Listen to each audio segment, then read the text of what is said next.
Hi everyone, this is Edith with Latin Medias. I wanted to talk today a little bit about what's been in the news recently with cybersecurity specific to Facebook and Mark Zuckerberg and information that may be shared, your personal information that may be shared that is on your Facebook profile. A couple of days ago, I actually did share an article that I found on gizmodo.com. And the title of the article was How to Share as Little Data as Possible Without Deleting Your Facebook. I know a lot of people are very concerned with their personal profiles, especially. They're feeling a little bit violated. But unfortunately, this is sort of the digital reality that we live in. So much information is shared about you every single day from one business to the next. Banking information is out there. There really is not any specific way that you can get away from it. There's things that you can do to mitigate the effects of breaches when they do happen, but you can ask anyone who's ever had their identity stolen and they will tell you that it's a nightmare, and if they could go back, they would do whatever they could to avoid it. However, it's not possible to do it. You're really just going to have to live in a way that may be more conscientious that it can happen to you. I used to work for the Internal Revenue Service, for example, and I spoke to a lot of people who would have their Social Security numbers stolen, and people would file taxes using those numbers. Granted, that's different than what we're talking about today, but in a way it isn't, because it is still a personal violation. We feel it as a personal violation whenever these things happen. So what I wanted to do, in case you didn't get around to reading the article, the first thing I want to do is I want to sort of go over a couple of tips that the article went over.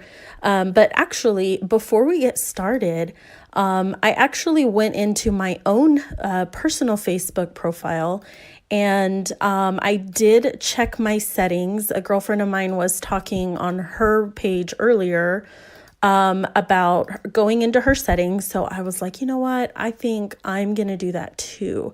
So if you're on your desktop and you see the little arrow on the right, if you scroll down to settings, then you'll come to a page that has a menu on the left.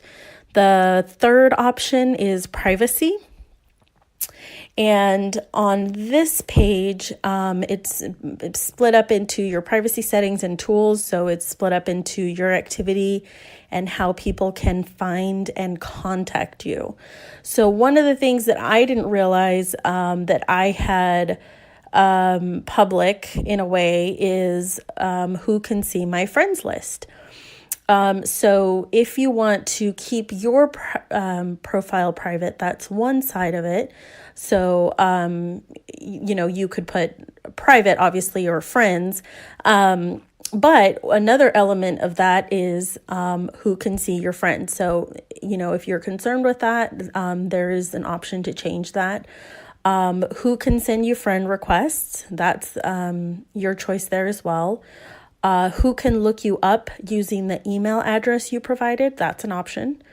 Who can look you up using the phone number you provided? And do you want search engines outside of Facebook to link to your profile? So these are all very important security questions. If you have not gone into your settings recently, I do encourage you to do that. And then let's see. There's an option here that says limit the audience for posts you've shared with friends or public. So you can select to limit those as well. And you can select limit past posts. So I am clicking that now. And then from there, this is frozen. Oh, there it goes. Okay. Then you can go into timeline and tagging. That one I have been I've had a Facebook account since I was in college. So I have been very familiar with tagging settings since then, because there's always that friend that doesn't understand what an unflattering photo of you looks like, and she has no problem tagging you. So I have been very aware of that one for many years. So timeline and tagging. The questions in there are, who can post on your timeline? So for me, that one's set to only me. Who can see what who can see what others post on your timeline? So that's an option. I have mine set to only me. Who can see posts you're tagged in on your timeline? So you can set that as well to only me. The other option is, when you're tagged in a post, who do you want to add to the audience of the post if they can't already see it? So for me, I put friends. Then it's the review settings, the timeline settings. It gives you an option to review posts you're tagged in before it appears on your timeline. Sometimes you may have that friend that insists on tagging you with inappropriate posts to be funny, and maybe your mom or grandmother sees that and they don't think it's so funny. So that's a good one to click if that's ever happened to you. Blocking. There's you can manage your blocking restricted list. There is the ability to block users, block messages. You can block app invites, event invites, apps and pages. I actually have one in here. I forgot about this. I'm not sure if you're familiar with well, never mind. I won't go into that. I actually don't want to hash it out. So anyway, moving on to languages, and then there's one in here. Interesting. So there's a setting in here that's called face recognition settings.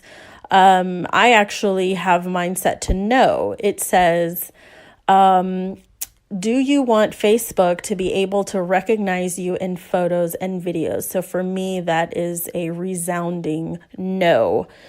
Okay, so those are the settings. Definitely do that when you get a moment. Okay, now going back to the article.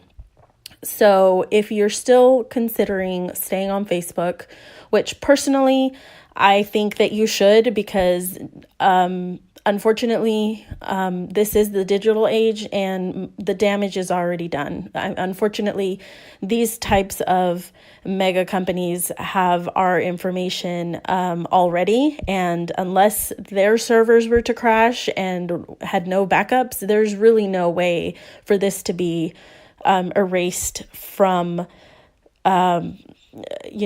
servers, really. My husband can attest to that. He is an IT professional, and once it's out there, guys, it's out there. Even when it gets wiped, there are many ways that information can be recovered. So closing your Facebook is while you may be upset about what you're hearing on the news, closing your Facebook is really, and you may not like the sound of this, but it's a reactionary response. So, but it's not to say that you can't protect yourself moving forward. So going back to the article, the first thing that it mentioned was keeping your profile sparse. So, and it has a picture of someone's school experience, for example. So you can, gives you the option there to, what dates were you at whatever your university is, because you probably entered it when you set up your account many years and many moons ago. There's an option right underneath that says remove it.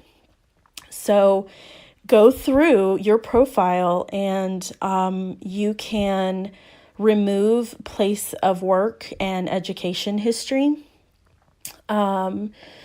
Because again, these are all little pieces of information that build together a very clear picture of who you are. So deleting this type of information from Facebook is probably a good place to start. And then moving forward, keeping your activity to a minimum. So, of course, Facebook logs your activity. The other thing that you want to do if you don't want Facebook to track your location, for example, I would advise stop tagging yourself when you, or what's the word? Stop checking in to locations when you get there. One of the biggest issues with that, obviously, as we've seen, is that if you're, for example, if you're on this fabulous vacation, and you post it on your Facebook, and a friend of a friend of a friend likes, has sticky fingers and likes to break into people's houses when they're not at home, guess what? You've given them exactly the information that they need. Now, this is not a scare tactic. All I'm trying to say is, if you think about it, if you think ahead just a little bit, you understand why doing that is not the best thing. I mean, because we have to protect ourselves again, whether you're a business owner or it's for your personal page. So one of the things that this article recommended is to uninstall Facebook from your phone and your tablet. That way, your location and mobile habits are not being given to Facebook. So that was, I thought, a really good tip. The other tip was keeping third-party apps disconnected. It says the more apps and sites you connect to your Facebook account, the more exposed you are. So yes, definitely. And then, of course, it mentions keep on top of your privacy settings, your ad settings, remove anything you find under your interest heading. So that's how marketers actually find you, is based on preferences and things like that. So anything you can think of that could identify you, anything that describes you or defines you, this is all data that is used by Facebook and frankly by, again, other companies to put together a picture about who we are and what we do and what we like and how we shop. And this is just kind of the world we're living in now. But, when you have a minute, go through all of this, go through your settings. And, it's a personal choice. If you decide that it's best for you to get off of Facebook, hey, that's okay too. This has been Edith with Latin Medias. If you have any other questions, or if you have any topics that you would like for me to cover, this has officially been my first podcast. So I hope you enjoyed it, and thank you so much for tuning in. And if you need a web design or are in need of brand identity management, please check out our website, latinmedias.com. Thanks.